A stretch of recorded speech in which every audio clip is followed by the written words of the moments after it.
Let's go. All right, what's up, everybody? Welcome to another episode of TrillTalk462. You know what I'm saying? This is the In the Streets version. I think it's episode 3 of the In the Streets version. You know what I'm saying? So it's pretty new to everybody. You know what I mean? So look, we're here with a special guest. Y'all be like, yeah, you say special guest. I'm talking about special guest. You know what I mean? A man of literally many hats. You know what I'm saying? I was gonna say that, but he already said it before. I had, you know what I'm saying? But that's real though. Man of many hats, man. I want to present to some and introduce the others, Mr. Trey Searles. Hey man, thank you so much for having me, my brother. Sure, man. Appreciate you so I'm excited much. about this, man. I'm excited. You know what I mean? I'm excited. I'm excited about this, bro. Yes, sir. So like, I just want to start out, man, by you just telling everybody who you are, where you from. You know what I mean? You know what I'm saying? All of that. No doubt. Well, as you stated earlier, I'm Trey Searles. Most people know me now as Wiggles. I'm from here, Riceboro, Georgia, Midway, Georgia. Gotta represent Hinesville as well. That's where I grew up at. And And where you grew up at in Hinesville, bro? Raintree. What? Yeah. Raintree. Raintree, 601 Saunders boys, 601 man. Saunders Avenue, RTM. you already know. RTM. Okay. Littlefoot, Tucson, Oh, Chris, yeah. Shout out them boys. Ramel, Ernie, Jock, Hatman, Already. Teddy, Scooter, Sean. So many more. Dump. Oh, yeah. Milkman. Yeah. Yeah. The other milkman. Yeah. Okay, Yeah. You really. Yeah. And okay. I dumped from Wathaville, but he lived in Raintree as well. Already. Yeah, man. So I was there from 5th grade until maybe like 10th or 11th grade. Yeah. And so I lived in Wathaville, Allenhurst. Shout out to Talmadge Road. Talmadge, you already know. Absolutely, man. Absolutely. King Road, Kent Road. Yeah. So, but you're from, your family, your roots are in Riceboro? Riceboro, Georgia, Sandy Run Road. Sandy Run? Peter King. Okay. Yeah, Highway 17 is where my grandma lived at. Yeah. Yeah, Jones family, Sandy Run Road. Okay. Yeah. Okay, shout out to the Jones family, man. Yeah. Jones Hill, all that. Yes, sir. You know what I Absolutely, mean? man. You know what I'm saying? But Absolutely. yeah, bro, so just let us know, like, so where you started school, where'd you go to school at, just your younger years, you know what I'm saying? First of all, before we get there, you know, you got any brothers and sisters, you know what I mean? Yeah, so I'm the oldest of 3 other brothers, so it's 4 of us. Really? It's 3 on my mom's side, and then it's me and my other brother on my dad's side. So it's me, my brother Jock, and then my little brother Mike. Jock. Yeah. That's your brother? Yeah. It sure is, man. Yeah. Searles. Yeah. It's crazy, man. I know Yeah. Jock. Okay. All right. I never put the 2 and 2 together. That's crazy. Okay. That's the middle boy. Okay. Yeah, for sure. Me, Jock, and my little brother Mikey. And on my dad's side is me and my brother Mac. Okay. Yeah, but I'm the oldest on both sides. So how that, man, growing up, you know what I'm saying, as the oldest of us, all boys? All boys. Crazy. All boys. All boys. How was that growing up, man, as an older, you know, brother of boys, you know what I'm saying? Me and Jock, man. Who'd you grow up in the house with? I grew up with Jock. Really? Me and Jock grew up together, yeah. So me and Mac, we didn't actually stay with each other until college. But me and my brother Jock, we grew up together, and Mikey is like 17, 18 years younger than I am. So when he was born, I was a junior in high school. Yeah, so he didn't get a chance to grow up, but me and my brother Jock, we grew up, that love-hate relationship, man. Really? Yeah, oh, man. Okay. Oh, man, it was an adventure, man. Every day, man, like between us, Y'all you know class. how it is. Oh, my gosh. And man, we did a lot of dope and cool, funny stuff together, Yeah, for man. sure, you for know, sure. It's your but brother. growing up in the country, you know how it is, man. Like when the older brother want to go somewhere, or the older sibling want to go somewhere, you can't go nowhere without the younger brother, and whatever it is that they do, you get in trouble for them. And so it was that kind of thing. Jock only 4 years younger than I am. Yeah. So That's crazy as hell, Jock, your brother, man. Yeah, We free that boy, 100%. man. Yeah. Yeah, for real, yeah. You For sure. He should be home pretty soon, man. Most definitely, Yeah, man. he should be Bless him. home pretty soon, man. And you know, hopefully when he get out this time, he stay out. Man, pray. I'm Yeah, praying for him. sure. That's real, man. Yeah. He good. He back there. He in Florida now. He was in Cali.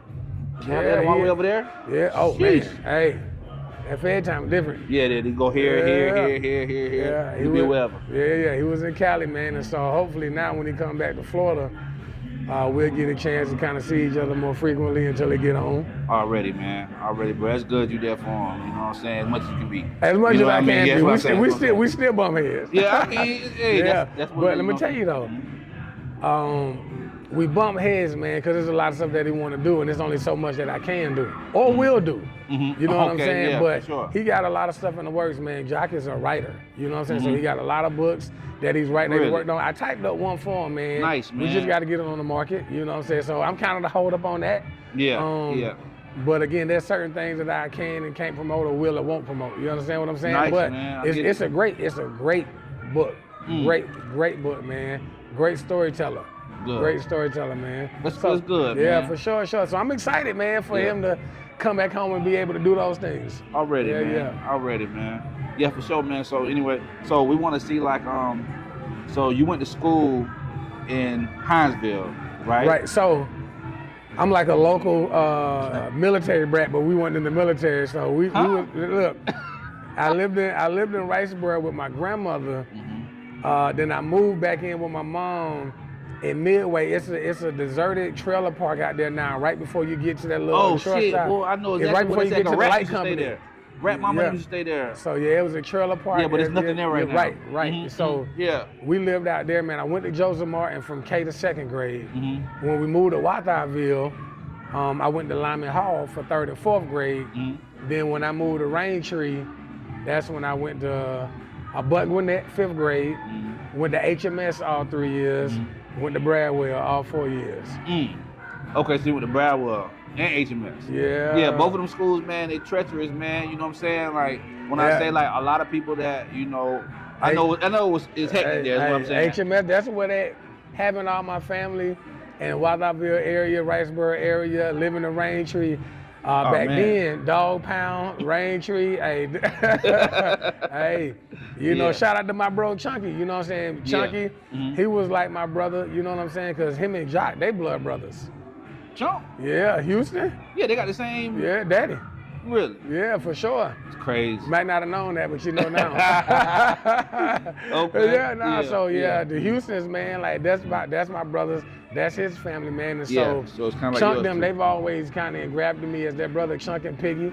So shout out to Mark and David. For sure. We was like cousins, you know what I'm saying? It's crazy because them boys were long reach and they went to Bradwell, you know what I'm saying? But I kind of like got to the thing where like even Trina Bacon and all them, all those people that's from that side, they from the country, but they went to Bradwell. I rode the bus. I rode the bus with Trina, Leslie, and all of them. Oh yeah, for sure. Yeah, 100%. For sure, man. So let everybody know, man, how it was, you know what I'm saying, just navigating. You know what I mean? Like I said, you went to HMS, you went to Bradwell. How was it getting through there? Like in order to stay on the path, man, because it's easy to follow the path. It was jokes for me, man. And then I grew up in the church. You know what I'm saying? So, man. What church you grew up in? Let them know. So when I grew up in a church called Last Day Miracle Deliverance Tabernacle of Praise down in Riceboro under Pastor Shirley Ann Brandon. And then we had a church in Hinesville, Walthamville, so on and so forth. But that was my church growing up. So my cousins, them, you know what I'm saying, on the Martin side of the family, that's my stepdad, Jimmy Martin. Shout out to the Martin family, King Road. You already know what time it is. It was church, man, nonstop. Nonstop church, man. And so, funny brother, the funny nephew, son. Yeah. That's how I survived Raintree. Because growing up in Raintree, man, you either had to fight or you had to be great at sports to be real funny. And so I was like the fastest one, you know what I'm saying? And I was one of the best basketball players there. You know, what? Yeah, back then I ain't hoop for the school and I got cut. Coach Jones cut me. Coach Jones cut me my sophomore year. I never went back. After that, I never tried again, man. Damn. You know what I'm saying? That might have been a good thing. Yeah. Shout out to my boy Poobie. Poobie will tell you, man. We ran the rec back then, man. Yeah, man. Hey, I put me and Poobie up against anybody, man. 50 and up league now, though. Yeah, for sure. Gotta be, you know they're making one, though, for real. They got to. It got to be 50 and up. They're making a adult basketball league for the rec. Like you got to sign up type shit. Hey, so I seen that, but it was like 18 and up, though. So I got. You don't get 18. Yeah, I need that 50 and up. Yeah, man. I got these knees and back. But to your question, though, man, like just being comedic, man. You know what I'm saying? That's kind of really what got me through. HMS wasn't too bad. I mean, you had those fights there, man, but I always stayed away because the people that I hung with, they wasn't about fighting and they wasn't about drama, and I just know I couldn't take that to my mom. You know what I'm saying? And That's real, man. Growing up with middle school, my homies was PJ, Patrick Wallace, Tut, shout out to Tut, and Lil Matt. Those was the homies, man. Mike P was another one of the homies back then, and then my best friend now, Jarvis, we call him Bo now. Yeah, I've been seeing you. We became best friends in 6th grade, but he ended up going to Snelson.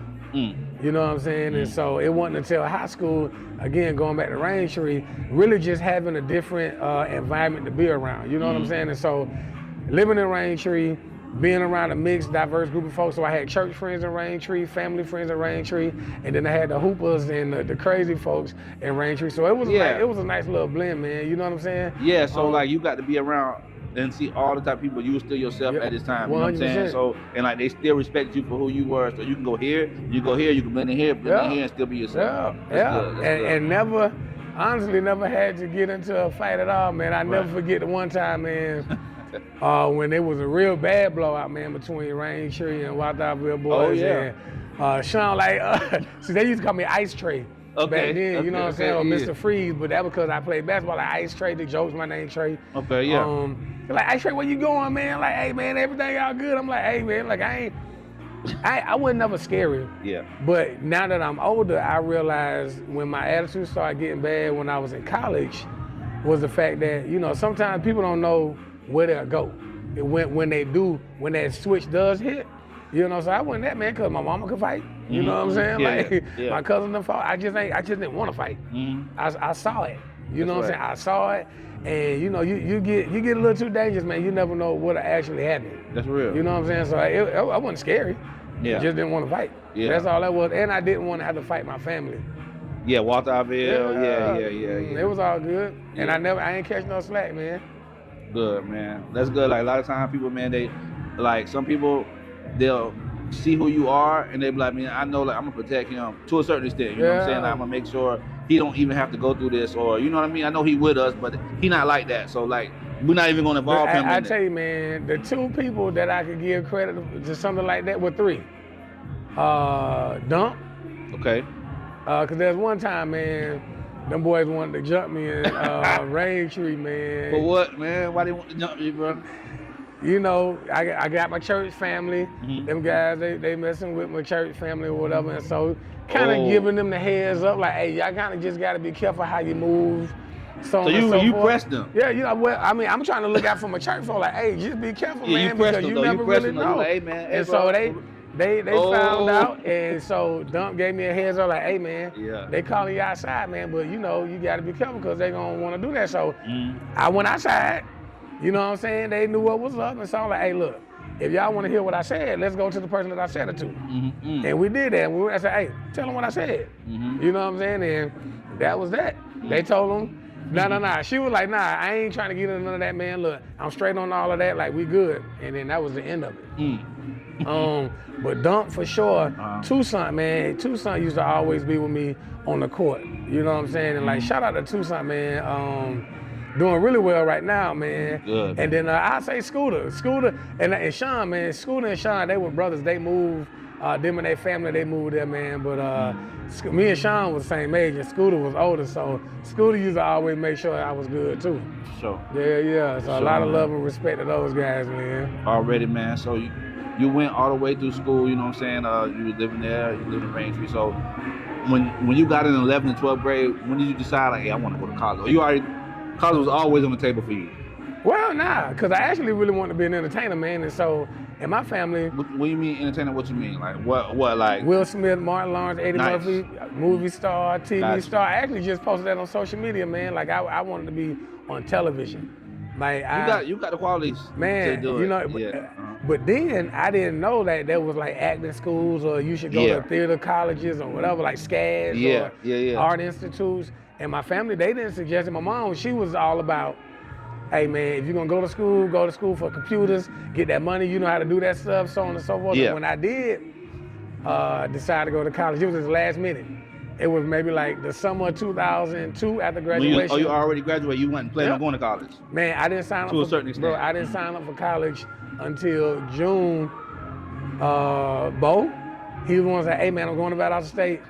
Cause we had them visited. So in high school, did visit. 11, Okay. cause his older brother, Bit, was going to Valdosta State. So me and Bo would go. He had the car, so we would go. And we just would go to chill? Man, we would get the college experience. We went to the college parties, walk around on the campus. So they knew him because he was already going. So then I get the opportunity to go with him, and it's just like nuts. Going down there to experience Valdosta. Valdosta State? Yeah, going down there to experience Is that black? It's a PWI. What's that mean? A predominantly white institute. Yeah, Valdosta, it is definitely a white college. Really? 100%. Okay. Yeah, you just get a lot of what we see. And I think that's on any campus, and just being black. I think what we get an opportunity to see is the black experience at any college. You know what I'm saying? And so it's kind of hard to differentiate between what's a HBCU and what's a PWI, because if our people go to a PWI, they're really just going to tell you about their experience at the PWI. Yeah. So is PWI a thing? What? That was first. I'm saying, is that a thing? Like, oh, really? Yeah. Really? So PWI, I mean, but every school was a PWI. If that's the case, you wouldn't say PWI, it's just like college. Yeah, but essentially, HBCUs came for the black experience. Right. But PWI is just a college. Yeah, 100%. Pretty much. Yeah. And then now it's HBCU because we making it all black, but most colleges are PWI, 90% of them, right? Well, no, HBCU is historically black. Yeah, so it was never a PWI. It was from the jump. Yeah, at its inception. But they made it. Yes, 100%. At its inception, it was a historically black college and university. And inception is the day they revealed it all. Yep, okay. 100%. When they said, hey, we're gonna have this college, that was it. It was for black people by black people. Cool. Yeah. Fubu. So let me ask you this. So for us by us, let me ask you this. So real quick, because you know what I'm saying, I was kind of like my wheels are turning. So do you think that like if it was the other way around? You know what I mean? This is kind of controversial, but other way around. So like we know every day we know, okay, colleges are predominantly white. Black people usually don't have the means to go to college, or we don't give a fuck about college, etc. Right? So do you think that us having an HBCU, if it was the other way around, do you think we'd be like, damn, them folks being racist? Or you think that with us being black, with everything we've been through, we deserve everything that's happening for us? We deserve an HBCU. We deserve the black, you know what I'm saying, to separate that stuff and say, hey, you the first black so and so and so. Or do you think that, man, this shit is just like we giving too much attention to it? Why can't we all just be like, not all just be like the same, because we're not the same, but like what they was like, hey, man, this is a fucking all white college, historically white college. You know what I'm saying? Well, like, how would you feel about that? Vice versa. I think everyone who works for their own has earned the right to have their own. Everyone who creates their own should have their own, right? And so I think the thing that sometimes kind of gets in the way for us is that integration didn't necessarily benefit everybody after us coming together. So separation does work, because if we have the resources, the ability, the capacity, and the willpower and the people behind us to make something flourish and be promising for centuries later, then we absolutely should have that. You understand what I'm saying? So it's like, well, what you're doing right now, man, if you had the financial backing, you had access to all of the buildings, you had all of the network connections, all of those things you own, with people who would say, you know what, we want to do this because of who you are. Like if Freeman Grove community, Midway, Riceboro, Homestown, everybody down in the low country say, hey man, we want to get behind this. This is going to be something positive for our community. And then it ain't necessarily just about you. Now you create a network, and then you have the people who are, and let's just say, for lack of a better term, a little more polished, and they're suited and booted, and they can talk that talk, and now they have their segment, like a WTOC, WSAV, or any of those networks that can have different shows. Then that, hey man, if that's what you were able to create on your own, then that's exactly what you have. And that was, and I know we'll get there. So when I started the Wiggles World Network, that was what I was thinking. How do I create this opportunity for multiple people who want to share news, information, education, entertainment, and opportunities, in a sense of where like we can do this together, and it can be pro-black, but it ain't got to be all black. Right, no doubt. You understand what I'm saying? So going back to your question, I wouldn't feel No way, honestly. Like, hey man, if black people had the game on the chokehold, man, we got all the money, we got all the land, we got all the promise, we got all the resources. Yeah, that's what makes it different. We got the That's what it's nepotism, been. right? You know what I'm saying? Yeah, We got that's what that, it's man, been and then, you know, white people and other folks, they finally get a foot in and they can do this, that, and third. Yeah, let them have that. I'm happy for them. Yeah, I understand. You got it. You so, know? but it's just not that way. It's the other. It's the other. Yeah, it's not that way. So you have to do that, man. And the thing that's unfortunate a lot of times is that once we do get some people on the inside, they have to. Oh yeah, man. You gotta show. You gotta. I ain't gonna say act like them, but kind of like you gotta. You know. And once you get what it is that you created, you almost have to. They call it code switch now.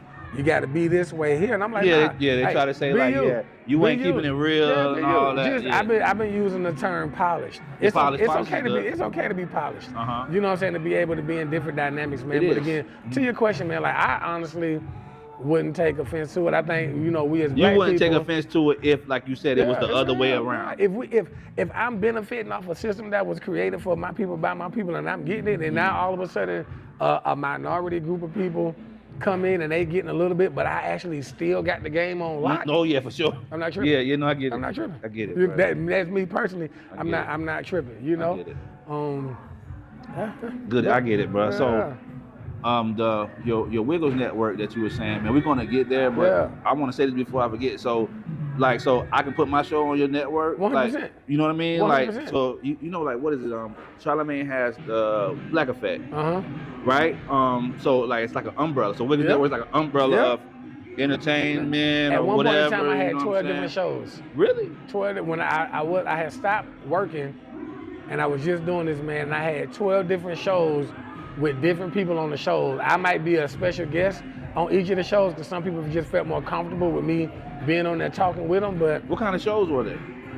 I had The Perspective, and so The Perspective was like a spinoff in my mind of The View. The View got all the women, Whoopi Goldberg and the rest of the ladies. And so I was like, man, I want to have an all-male cast that talked about everything under the sun, predominantly, right?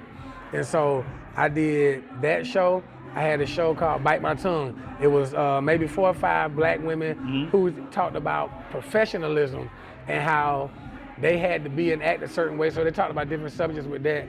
I had had to be act a certain way to be. Okay. I had my cousin had a show Marriage with the Kleskers. So it talked about all things marriage from a spirit. Yeah, Shantae. Shout out to Shantae and Jerry. True Verses. Yeah. So I had that show with them. I had a sports show. I can't remember the name of it. So this is all like streaming? Yeah. So like on my page now, it's called DJ Wiggles, but it was called Wiggles World Network or something like that initially. But if you go back, all them videos from all those shows are still on that page. Really? Yep. I'm gonna go check, man. Yeah. So y'all go check out Wiggles World Network. The page is DJ Wiggles now, but it was Wiggles World Network, man, and that's my inspiration. Has always been black successful men and women. You know what I'm saying? Especially men. Black successful men who are able to start something, create something, and be really successful, and to be successful beyond them. Yeah, for sure. You know, and so doing that, just seeing it again. You got BET Network, CW Network, all those things, man. Like I wanted that. Yeah. I still do. Yeah, I'm about to say, it's not too late. Yeah, still do. Just keep it pushing, you know what I mean? It's gonna work out. Hey man, put me on, like, hey, I wanna put, you know what I'm saying? Hey, put me on, man. Yeah, let's do it. You know, I'm for real. I'm not joking either. Okay, look, all right. Look, I gotta hire a cameraman, man. You know what I'm saying? He's a network guy. He's good people. Yeah, 100%. Shout out to Beans, man. Yeah, shout out, man. Digital Rose Media while we talking about it. You know what I'm saying? Y'all hire that man. Yeah, for sure. Yeah. So another thing I was looking at, man. So when you were in college, bro, so that's when you created you started going on the radio, right? So that was way later. So how many years did you do? 4, 5? I did. So I'm kind of a college connoisseur, man. So I growing up doing. Remember I told you earlier about being a civilian military brat. Even though my mom, they went in the military, we just moved around a lot. I did that with college. So I started Valdosta only a year, 2002, 2003. Shout out Valdosta State. That's why I pledged that. Pledge Phi Beta Sigma. Okay. Yeah, I'm a Sigma. Shout out to Sigmas, man. Shout out, man. Worldwide. Then I told you about having my daughter move back home to Hinesville. Was in between Hinesville and Statesboro. So there was Ogeechee Tech, I attempted, East Georgia College, Georgia Southern. Those things, I was in Statesboro for 3 years. Nothing wasn't working out at all whatsoever. You know what I'm saying? And so in 2006, I connected with some old friends from here, hometown Hinesville, and they were at Albany. And so I went to Albany State. So Albany State, HBCU? Now, I Albany know State a lot of is the niggas that HBCU. went to Albany State. Albany State is the Mostly, HBCU. a lot of people I knew that went to college around 2004, they went to Albany State. Albany State You know is what I'm the saying? HBCU. Cool. Shout out to all my people from Hinesville, Jerome Howard, Yeah, for Chaz Ball, For sure, Agnes Chaz. Pagnes, O'Neal Clark. For sure. Agnes, she was kind of like almost single-handedly responsible for me going there. Agnes? Yeah, Agnes Pagan. Oh, yeah, man. Shout out to Agnes, man. That's our own girl, man. And then my frat brother, Rashad Abad, I knew him already because I was already at Sigma. He went to Albany State. And so I kind of asked him about the culture and what it was like there. And he kind of put the, nail in the coffin. I'm like, you know what, I'm coming. You know what I'm saying? Bro, so I don't know, because I don't know if other people want to know this too, though, but I don't know. So you pledged Phi Beta Sigma at Valdosta, right? Right. So is the same fraternities at every Yes. school? Yeah. Okay, So here we different got chapters. Betas here. Yeah. We got Deltas here. Every school. Yeah. Okay. So if they're on the yard. So every school has the ability to have Greek letter organizations if they have members there, or if they have graduate or alumni chapters there to get the chapter started on the campus. Okay. So because I was already a Sigma at Valdosta State, I actually pledged, crossed, and left. Cross? Yeah, so cross means I came into the organization. Yeah, so when you are online, you go and you get, I had the interview, I got accepted. You go through a little process at that time. It's a membership intake process to make sure that You mean hazing? Yeah, nah. Oh. Nah. Membership intake, nah. okay. Nah. But it's Nah.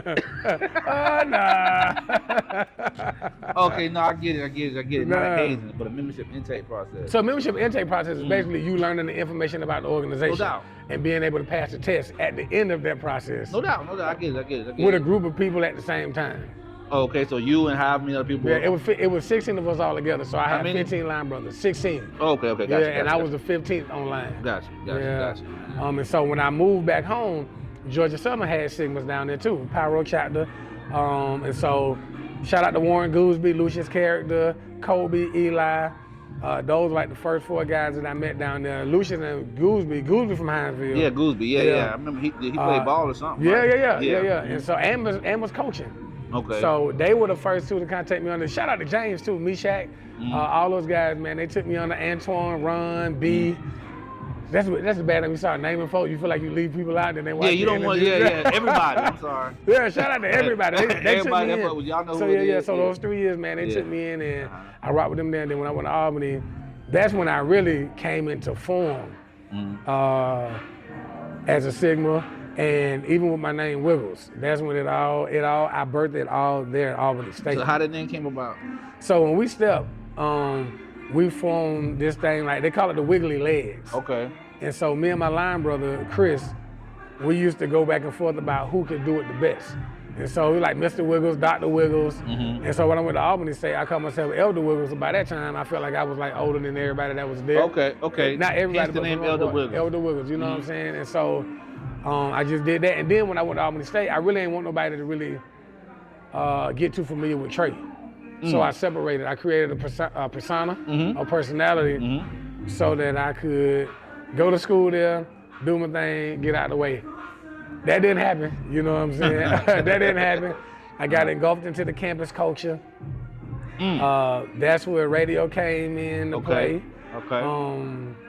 Shout out to Gus. I always give Gus a shout out because Gus was the person who was like my, what do you call it when you shadowing somebody? He was like that guy for me. I had to shadow him, teach me all the buttons, so on and so forth. And in the summertime. You mean like being on the radio, push buttons? Yeah, because it was really like, Like how you see the Martin Lawrence show when they had somebody doing that? It was that radio station was like that WASU. Okay, gotcha. WASU 92.7. Did you talk on there at all? Oh, 1000%. Oh, okay, yeah. good. And so that's how I got picked up by the local radio station. Really? Yeah, I used to sneak into the radio station in the summertime just to kind of practice the craft. I did theater at ASU as well. Shout out to the ASU Theater Ensemble. Nice. To my theater mom, Dr. Wendy Coleman. I love you, miss you. Yeah, that was an incredible opportunity, man. You learn stage presence, you learn character development, that practicing, man, all of those things, man, just kind of shape the person for being able to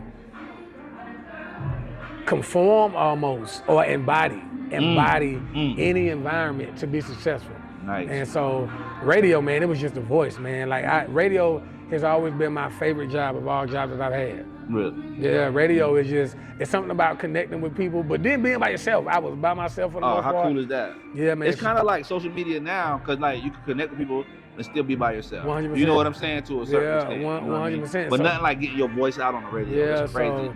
So Jammin' J hit me up on MySpace. Yeah, and Jammin' J, he reinvented himself now, man. Everybody, y'all shout out to Jammin' J, man. Well, he's in Albany. He's a radio jockey. Albany, So he's not in Albany no more. I think he's in Atlanta now, maybe. Okay. But Jammin' J, he has his mixes on YouTube.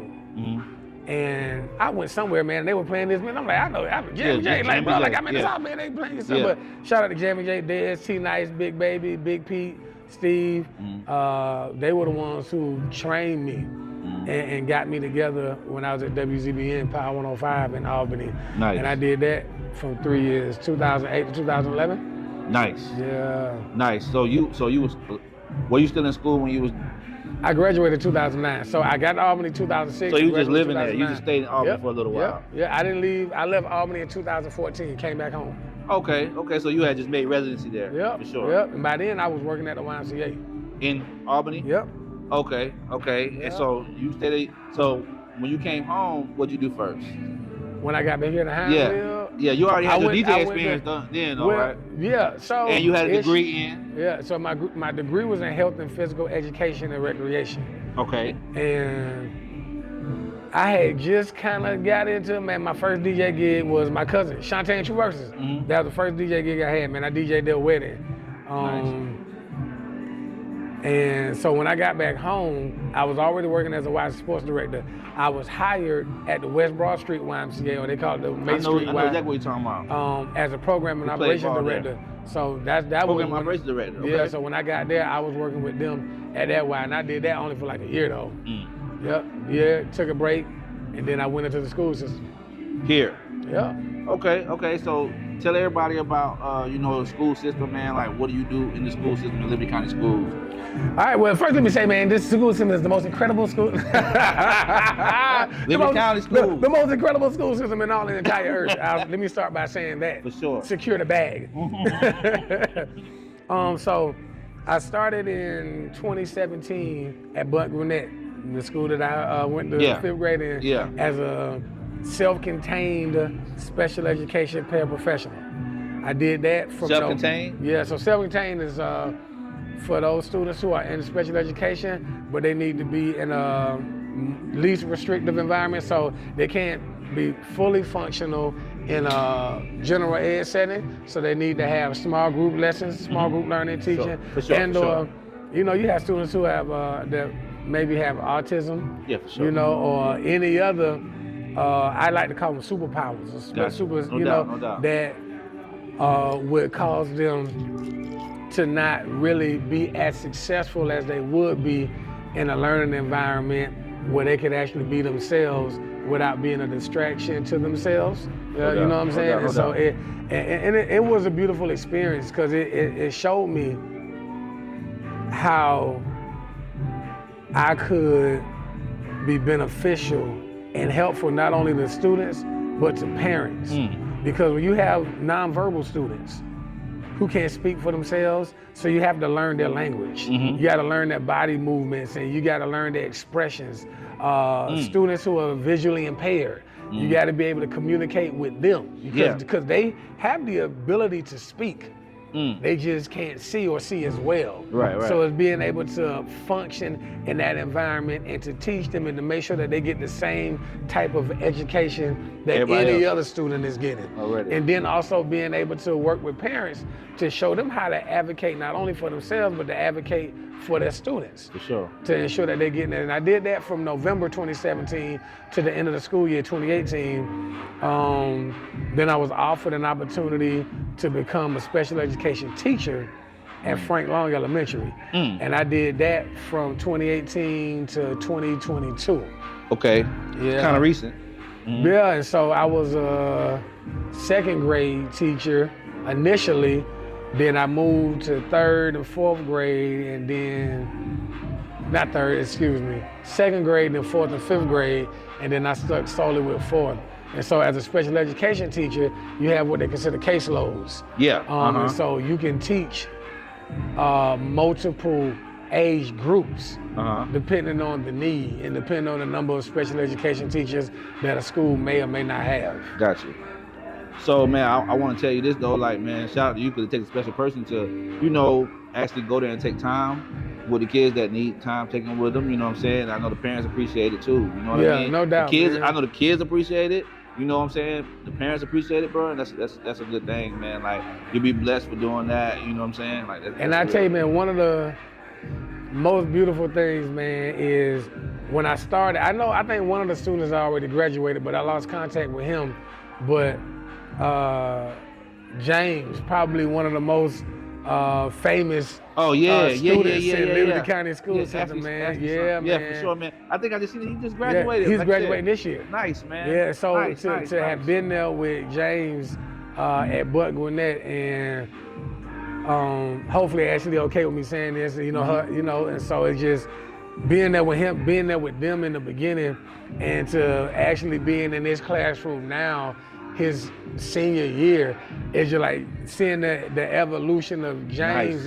Nice. And that's what you look back. You know, when you see T, like, oh man, I remember I had this too. Oh yeah, but, bro. Yeah, but to see one of your superstars get through the school system, man, and get ready to be prepared for their next journey, because that's also the thing that parents who have children with special abilities, they have to be ready to prepare them for the real world. That's real. Because life don't stop after school. That's real. That's real. Yeah, life don't stop after school. And so again, I never had any inclination or even intent on being in the school system at all whatsoever. You know what I'm saying? But life has this way of putting you in places. It does. You know?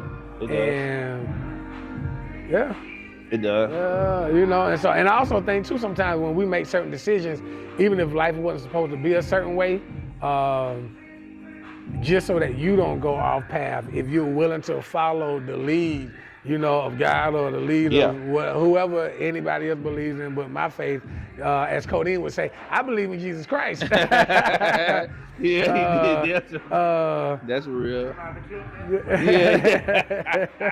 You know, For sure. Just knowing that in my mind, there could be an absolute will, but then there's also a permissive will as well. Like, I was supposed to go down this road, but I ain't followed the GPS and I rerouted, but I still end up on that path eventually. So it's like going back to me saying something about want to be an entertainer and a movie star and a TV actor, having all of these different experiences with these different demographic of people, these different populations, these different cities, man, it could be well-versed, versatile, you know? Very. Yeah, so, but again. But the thing you're saying now, like, it kind of reminds me of, about like how you saying like, yeah, you know what I mean, you had this path, you had this, but this is why I'm here, and this, you know what I mean. But I think like having kids for me might be that thing that like I think I want to do this, and it's like, no, this is the way you need to go. You know what I'm saying? Like you say, it's still permissible, you know what I mean, and you're still gonna end up the way you want to go. You know what I'm saying? And like I think that having kids,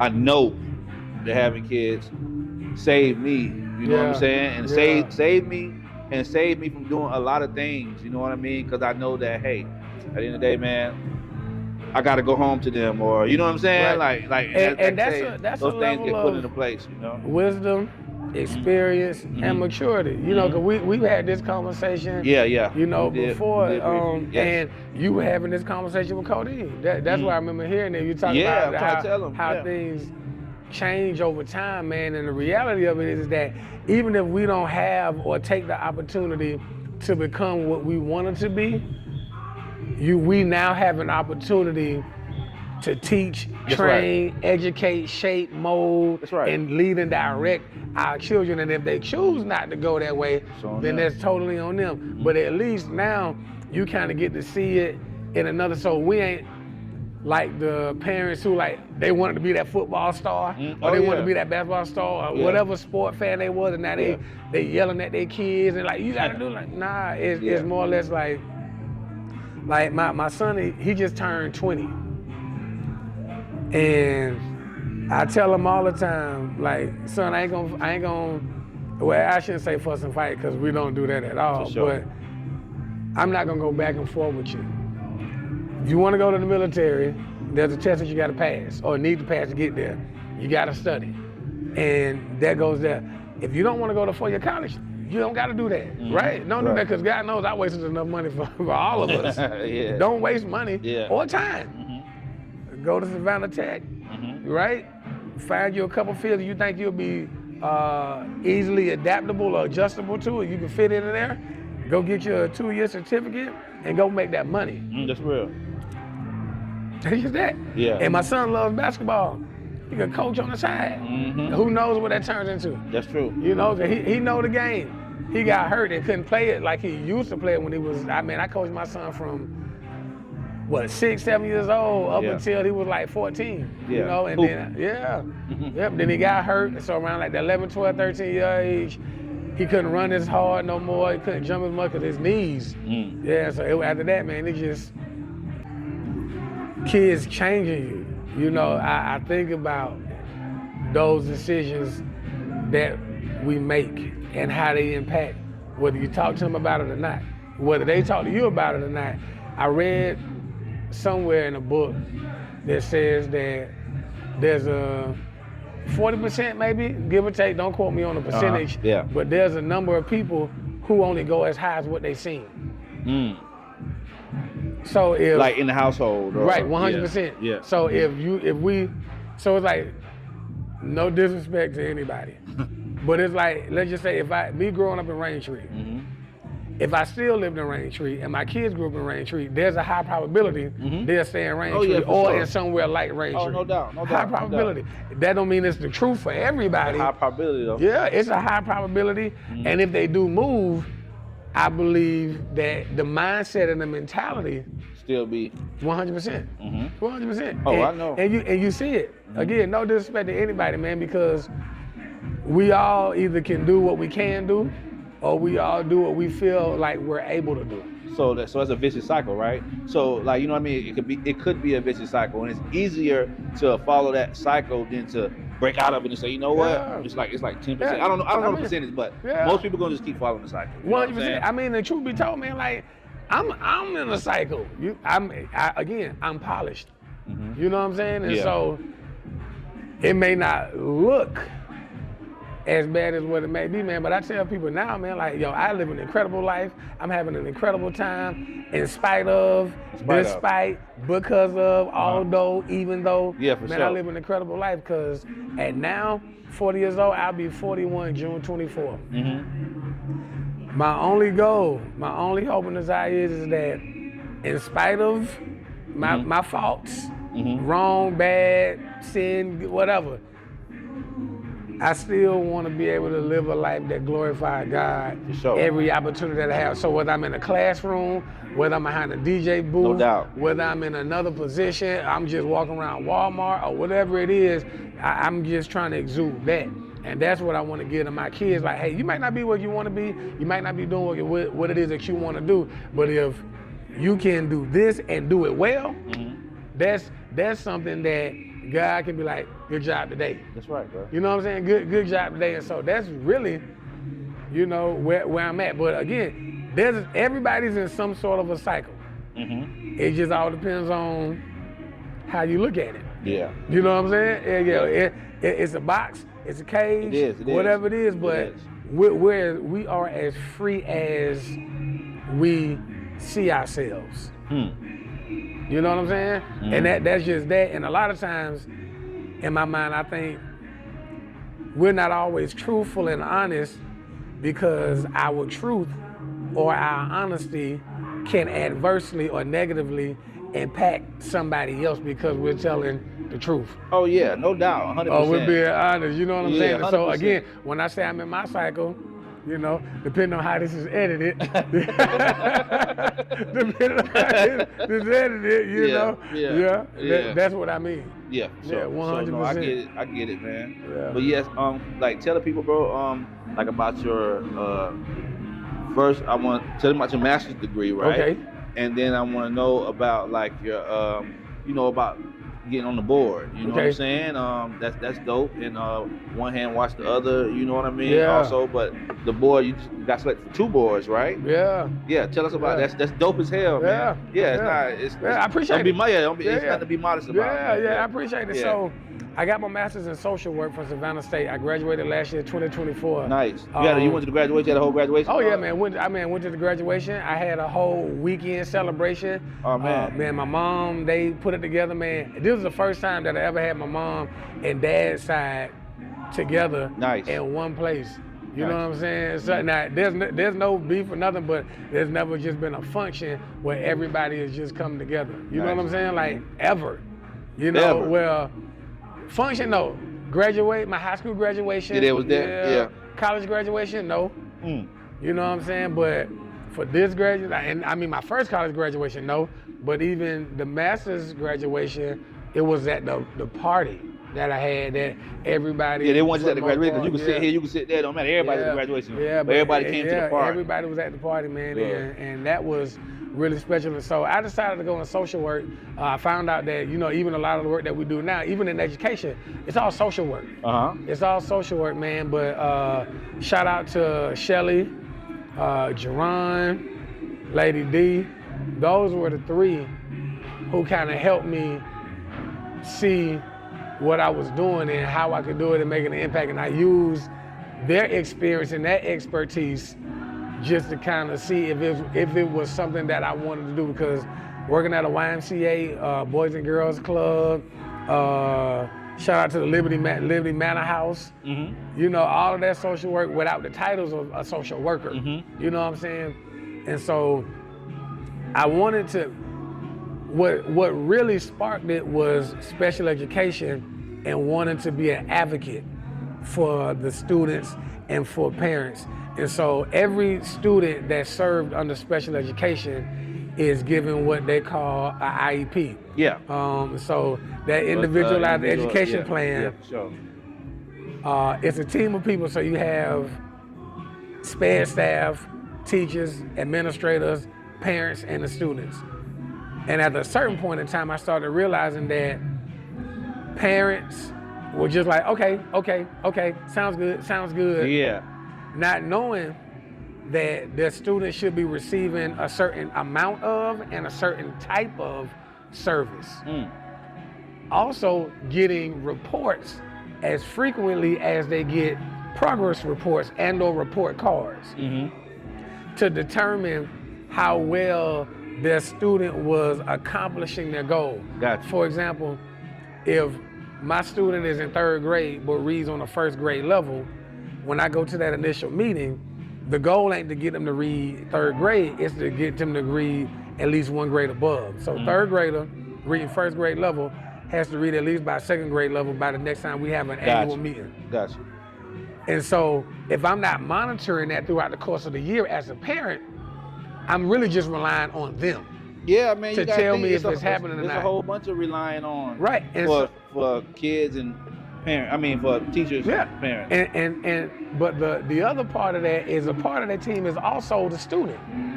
So if I'm a student and I can articulate the best setting, the better teacher, the way that I learn, how I perform best, what I'm struggling with, I should be in there as well. To say, hey, I need headphones. Or if when I test by myself, I test better. Or when the teacher explains it this way, I don't understand it. But when he or she does it this way, then I get it. now it shows the teacher, well, I may have this plan for everybody else, but this is how I got to plan it for this student, 100%. And so when students and parents don't fully understand this, or maybe something, and I don't want to say they don't care to, but when there's so much information being shared at one time, They'd be like, and right, like, oh yeah, I got it. They might see it and they just don't even. You know what I mean? Look, it's a lot, and so I wanted to become an advocate. I want, and not just an advocate. I wanted to advocate for everybody, man, because we collectively give each other a hard time in the school system, whether it's parent versus teacher, student versus teacher, teacher versus admin, teacher, admin versus the board or superintendent, them versus the community, whatever it is. Like, we're giving everybody a hard time about the one thing that we really should want to be the diamond in the rough for our county, because that determines what type of businesses and projects and programs we get here. They look at third grade testing to say whether or not we deserve this entertainment that we want. Oh, okay. If we deserve these businesses, and I'm gonna use the term deserve because that's essentially what it is. If they feel like our third grade kids are performing at a lower level, nah, it ain't gonna happen. So all this stuff that people complain about on social media, we need this, we need this, we need this, we need this. I be seeing that a lot. Man, but the truth of the matter is as long as our kids keep performing low at a third grade level, it ain't coming. So is the third grade level the standard? Bro, they looking at third. Are you serious? Bro, they're going to third graders. When they take them tests, the MAP tests. They're looking at third grade. Bro, they're looking at third grade. What? I would have never known that shit. They looking at third grade, man. And I had a conversation with a person of influence, and I won't use their name today. And it was news to them. And imagine being a person of influence or a leader of many years in a county or a community and not having any inclination that, man, I can't help my community out because they're looking at third grade test scores. That's crazy. So again, that's why I wanted to get into social work, because it was that, and I looked at their experiences. I talked to them about what degree program I should follow, what I should do. I almost quit. I don't like school, man. You know, I like learning, I like information, but honestly, I was getting my master's in education first, but it was online. I think online was the problem. I had to go into the building. I'm the same way when I'm going to school. I had to go into the building. Like, man, shout out to my classmates, man, my cohort. They got me through. My classmates got me through, man, and I appreciate all of them as well. And doing that, I still stayed with the school system. So, excuse me, I serve as a behavior support coach now. And so I still work for DEL, which is Department of Exceptional Learning or Special Education. I work for them at the board, but I go to different schools to work with students who have behavioral opportunities. And so I help redirect them. I help teachers with the classroom management to manage those students that have behavioral opportunities with their learning and those things like that. And as far as the board goes with the Boys and Girls Club, shout out to Miss Edna Wathawa, Miss Sherry Baker. And so really shout out to Miss Sherry Baker. She was the one who put my name in the hat, if I'm not mistaken, and Miss Edna told me that she really didn't have any interest in putting any more educators on the board. But she took a meeting with me, and we sat down for like almost 3 hours.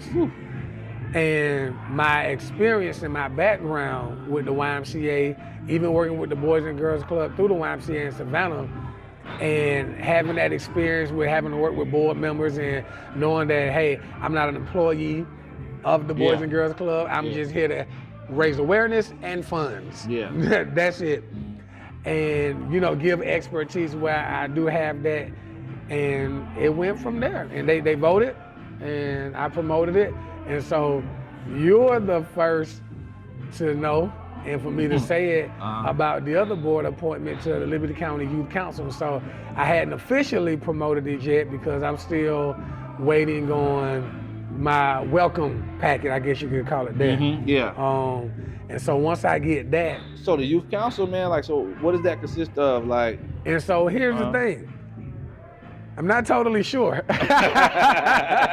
Okay, that's why you went on that Yeah, package. I'm not totally, but I do know that, so they have the summer program and they be working with the young kids and they bring them through those things, career development, those types of Oh, you training. talking about like doing the work over the summer? Yeah, so I you think would that's like a part of it. Larry Lights Out Murray? Yeah, that type right. of So, okay. And so again, I don't know all of it, but I just want to go ahead and put that out right now. Your boy doing big things in these streets. Right. That's why we here, man. That's why we here, man. But keep going. So man. Once I get the information, I put it out, and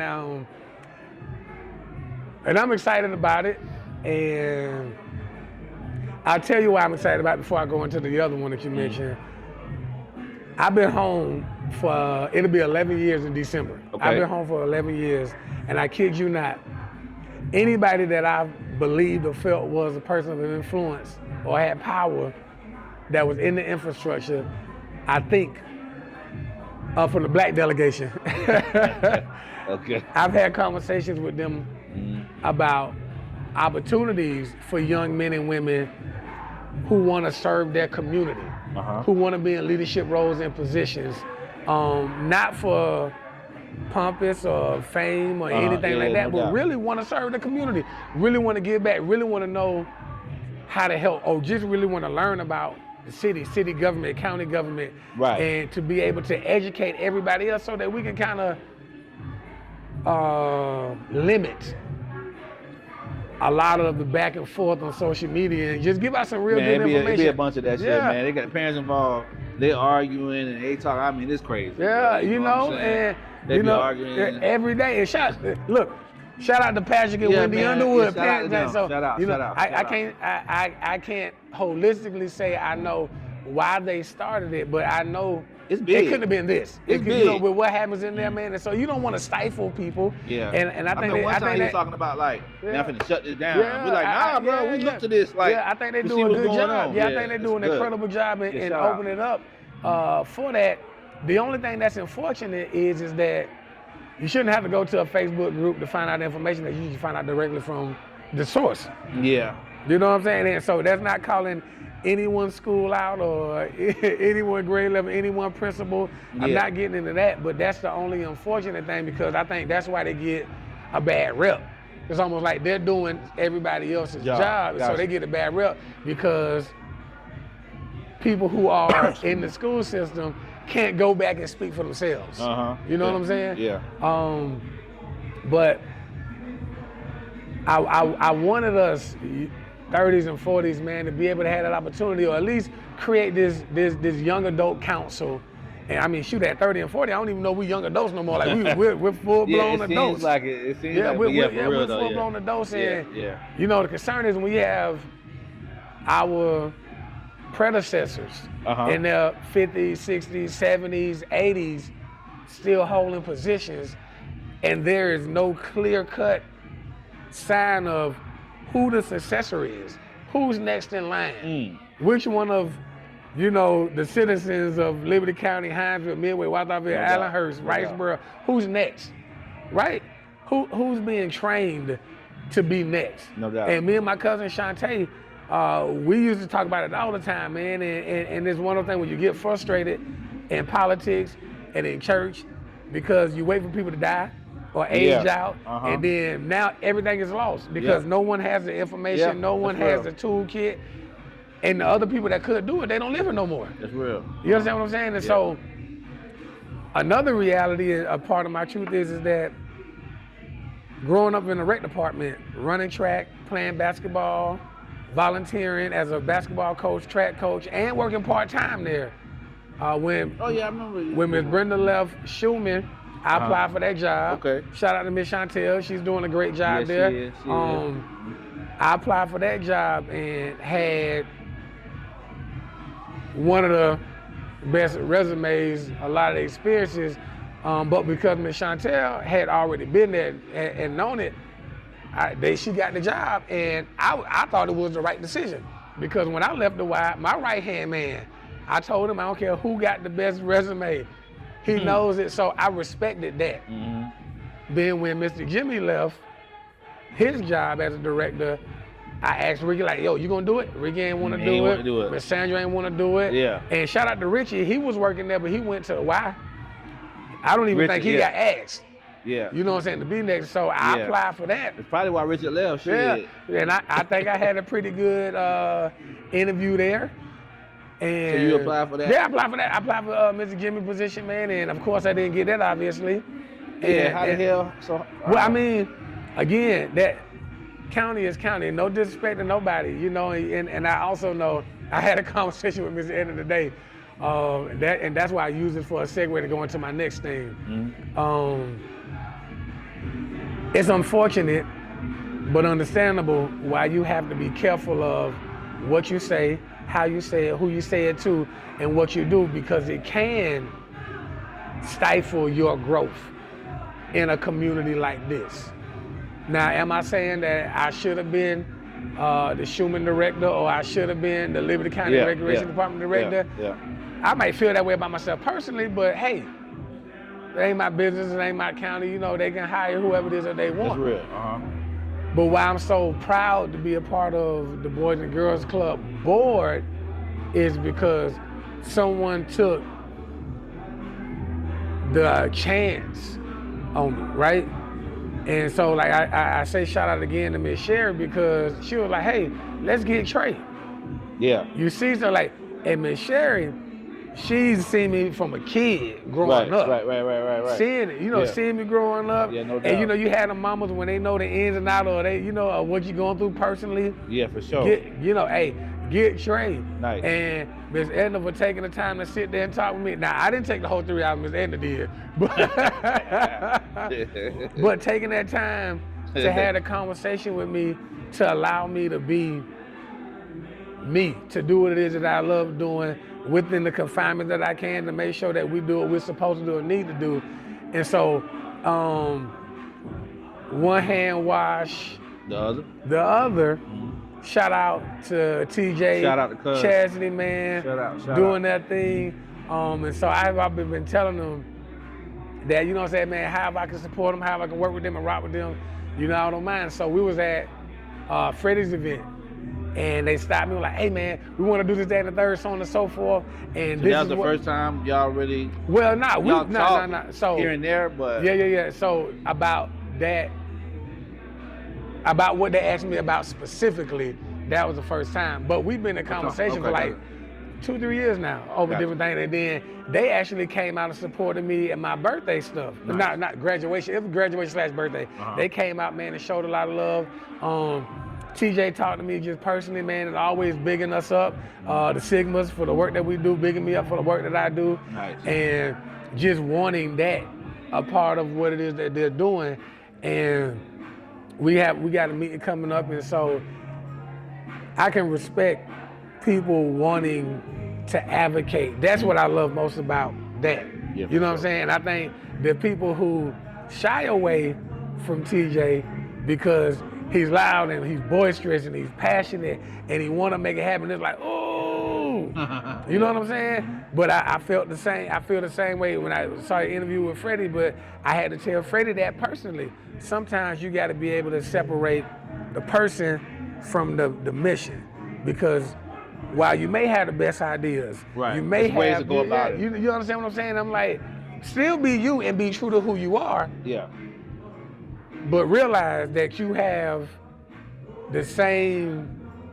It's a two-edged sword. That's what I mean. The same way that I can push myself and be successful, it's the same way I can kill my own self as well. For sure. Being who I am. Sure. And I had to learn that a little bit about myself, because I'm gonna be me and I'm gonna stand 10 toes down on me.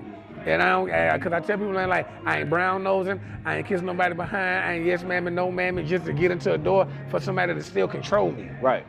Yeah. Hey, if I can't do it, then I just can't do it, you know? But however, if God sees fit for me to be in any position, again, so that he could get glory, then I don't mind being in a position, but he is going to open those doors for me, and the people will be there ready to open the door for me. And it don't gotta be favorable, but it just gotta be his opportunity. You understand what I'm saying? And so even with that, man, I think it's just this moment that I'm in after 10, 11 years, or really just I don't want to say just sitting here, man, you know, but I've been doing things and working with people.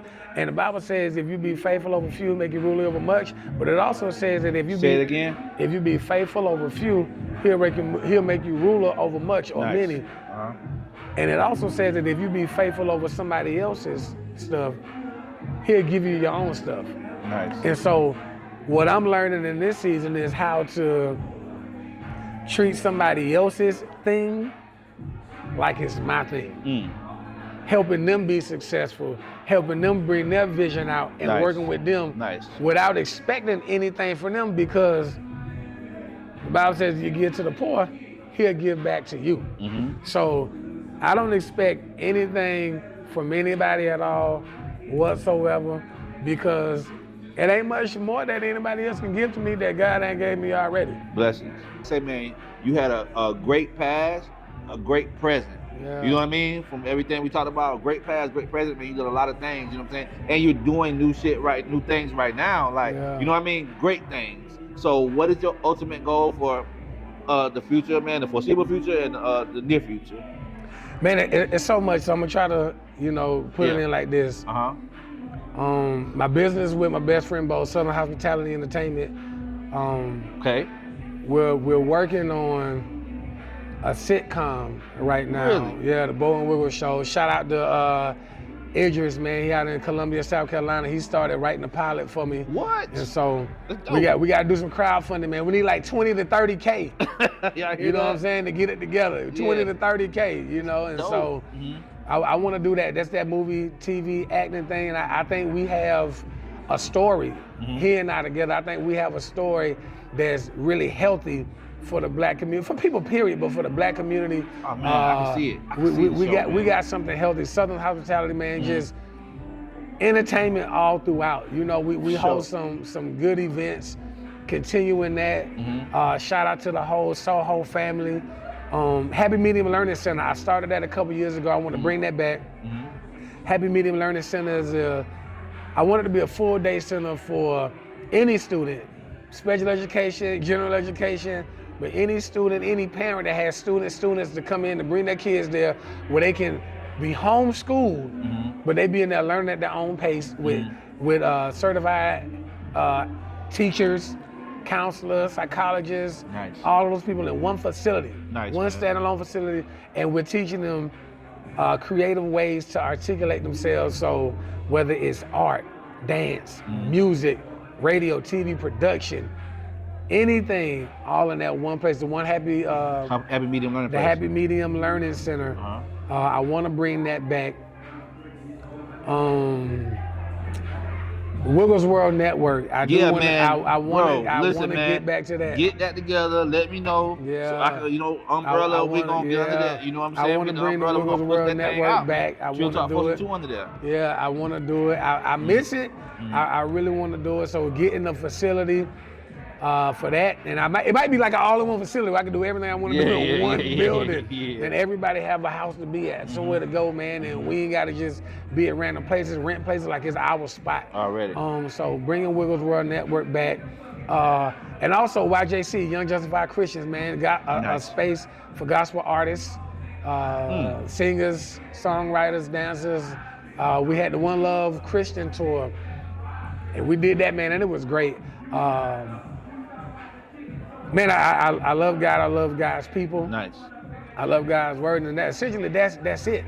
Like everything that I've been doing, I want it to be encompassed in this one conglomerate, if you will, bro. of things. And so that's where I'm at in the future, you know. Nice, man. I got my website too, man. I had a website for a year. I just hadn't used it. Yeah. Tell them what it is. We need to know. I think it's TreySearles.com. Trey Searles. Tell them how to spell that. Yeah. TreySearles.com. Okay. It might not be up, so give me about to the end of the summer. Give me about Y'all keep checking back to see if it's Google it or something. But I'm on Facebook, man. Elder Wiggle, ELDERWIGGLE. All social media platforms. Okay. You got TikTok? TikTok, it's your boy Wiggles. Instagram, it's your boy Wiggles. You ever go live on your TikTok, DJing?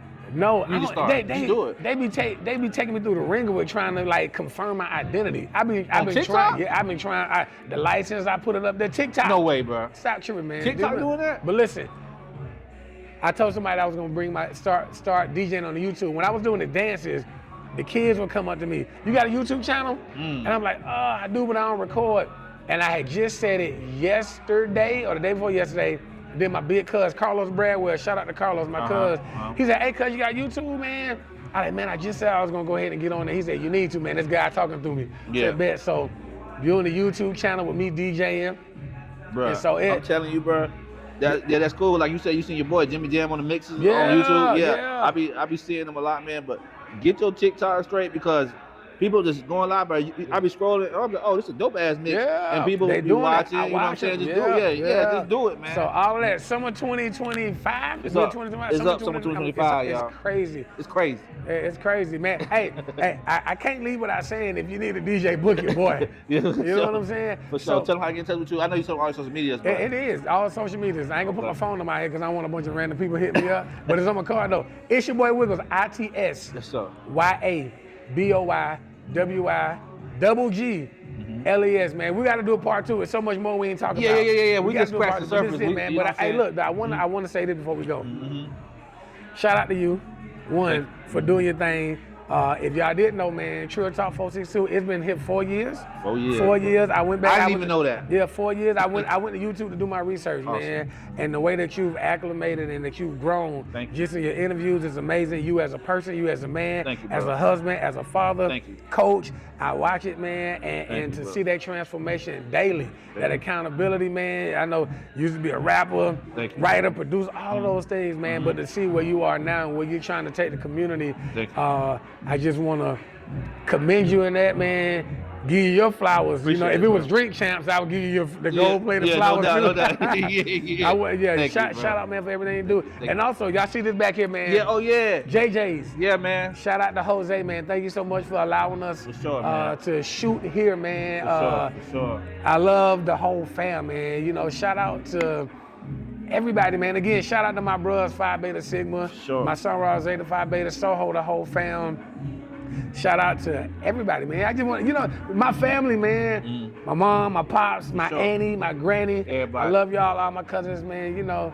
Keep praying for me, keep me covered. You know what time it is, man. You dig? Blessings, man. Oh yeah, tell them about what days you here, bro. Oh, Come man. see you out here, man. Every Thursday, Uh-huh. every Thursday that I'm in town, man. Every Thursday I'm here at JJ's, man, from 8 to 12, and then we having a really good time to about 1 o'clock, man. You gotta pull up, man. Shout out to the whole JJ's family, man. For sure. I don't want to start naming names because then they're gonna look at this and they're gonna be mad at me. But nah, the whole JJ's family, man. I got a name, Chrissy, Chotty, Pearl, Lacey, Mia, Tima.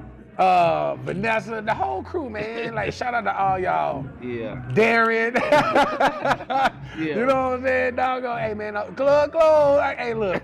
Shout out to the whole fam, man. For real. For sure, man. Thank you again, man. But no, bro, but shout out to you, bro, for real, man. Like I said, man, we here, bro. We want to give you your flowers, dog. Like, you do a lot, you know what I'm saying? More than I even know, but I know I see you out here, bro. I see you doing nothing but positive things, man. Yeah. Every time I see you, always a positive person, bro. Never on no negative stuff, you know what I'm saying? Always standing like a man. You know what I'm saying? Like a man that a man can, strive to be. You know what I'm saying? Just from what we see. You know what I mean? I appreciate it. That's real talk, man. I appreciate it. Hey, listen, y'all, we out of here, man. This Trill Talk 462 in the street version, man. I'm here with Trey, Searles, you know what I mean? And we had a great time, great conversation, man. Much love, and we're gonna be back again for a part 2. You know what I'm saying? After he starts his journey with the Boys and Girls Club and all of that, man, we're gonna come back for a follow-up because I know a lot of people want to know what's going on with everything, man. But hey, like I said, man, we out of here, man. Shout out Digital Rose Media too for keeping us together. Yes, you know sir. what I'm saying? Yes, All the way, sir. like, if it wasn't Digital Rose Media, man, I don't know where we'd be. Shout out, today. man. Hey, impeccable